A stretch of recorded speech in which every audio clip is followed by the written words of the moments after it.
Hi everyone, this is doctor Palak from the Bansal academy. अगर आप भी चाहते हैं कि आपका all India rank less than 20 आए तो कुछ टिप्स हैं जो मैं आपको बताने वाली हूँ। देखिए, पहली बात तो होती है आपकी प्रिपरेशन 3 फेजेस में होनी चाहिए। पहला है सिलेबस प्रिपरेशन, दूसरा है टेस्ट और उसके बाद तीसरा होते हैं लास्ट के 15 डेज। जब आप सिलेबस को प्रिपेयर कर रहे हैं तो मोस्ट ऑफ द स्टूडेंट्स जो गलती करते हैं वो करते हैं कि 2 सब्जेक्ट्स को कंप्लीट कर लेते हैं और तीसरा रहने देते हैं। फॉर एग्जांपल, फिजिकल और इनऑर्गेनिक कर लिया और ऑर्गेनिक को रहने दिया। ऐसा नहीं करना आपको तीनों के तीनों सब्जेक्ट्स के ऊपर अच्छी कमांड होनी चाहिए।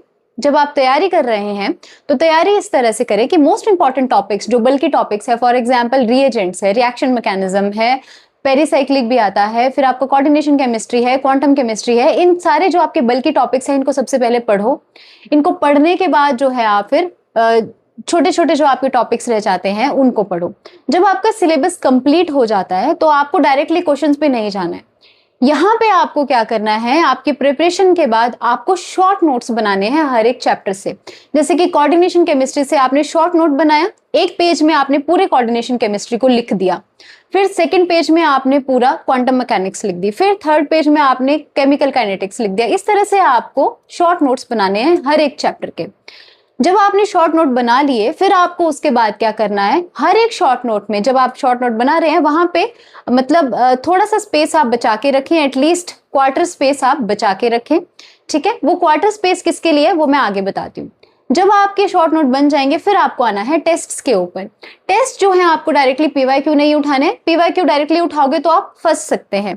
आपको क्या करना है कि हर एक चैप्टर जो आपने कंप्लीट किया है, जैसे क्वांटम केमिस्ट्री आपने कंप्लीट किया है तो क्वांटम केमिस्ट्री के यूनिट वाइज टेस्ट जो उसी क्वांटम रिलेटेड क्वेश्चंस जो आपके आ रहे हैं उसको आप कंप्लीट करें। एटलीस्ट आपको वो सब्जेक्ट जो है तभी स्ट्रांग होगा आपका वो पोर्शन या वो चैप्टर जब आप उसके टेस्ट्स करेंगे, जब आप उसके क्वेश्चंस को अप्लाई करेंगे। जब आपने उसके क्वेश्चंस को अप्लाई कर लिया, इस तरह से आपको हर एक यूनिट वाइज चैप्टर जो है वो कंप्लीट करना है। देन आपको पीवाईक्यू पे जाना है। अब पीवाईक्यू में जब हम जाते हैं तो हम मोस्ट ऑफ द टाइम हमारी गलतियां होती हैं, हम कुछ मिस्टेक्स करते हैं या फिर हमें जो है वो कॉन्सेप्ट जो है वो भूल जाता है। तो जो भी यहाँ पे मिस्टेक्स आप निकाल रहे हैं, जो आपको भूल जा रहा है, वो एक तरह से एक्सट्रैक्ट करो और जहां पे आपने शॉर्ट नोट बनाए हैं क्वांटम केमिस्ट्री के या फिर सब्जेक्ट वाइज जहां पे भी बनाए हैं, वो मिस्टेक्स या वो भूल जाने वाले पॉइंट्स जो है वो उठा के और वो शॉर्ट नोट में लिख दो एक जगह। वो आप चैप्टर वाइज वो जो है हर एक चीज में करते जाओ।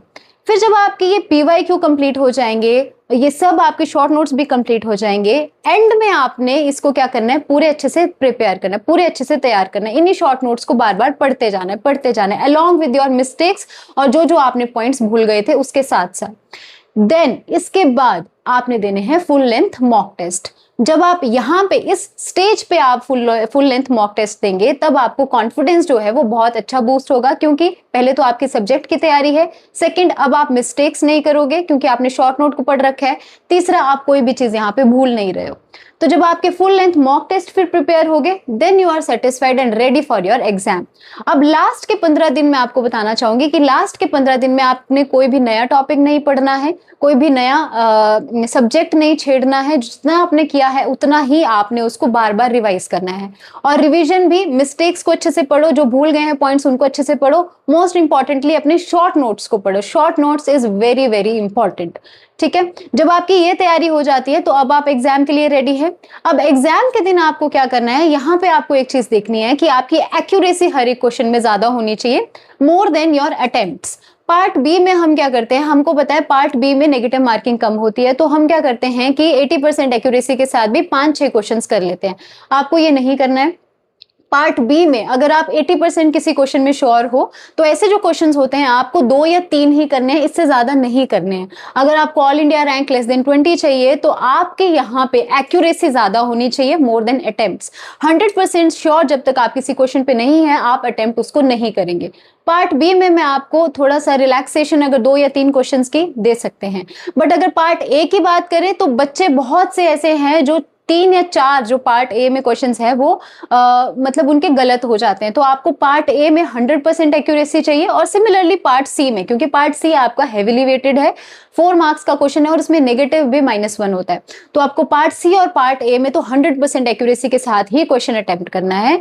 थोड़ा बहुत अगर आप पार्ट बी में करना चाहें तो 2 या 3 क्वेश्चन से ज्यादा आप जो है वो ओवर जो है वो अटेम्प्ट ना करें। करेक्ट, ये थे आपके कुछ एग्जाम के टिप्स।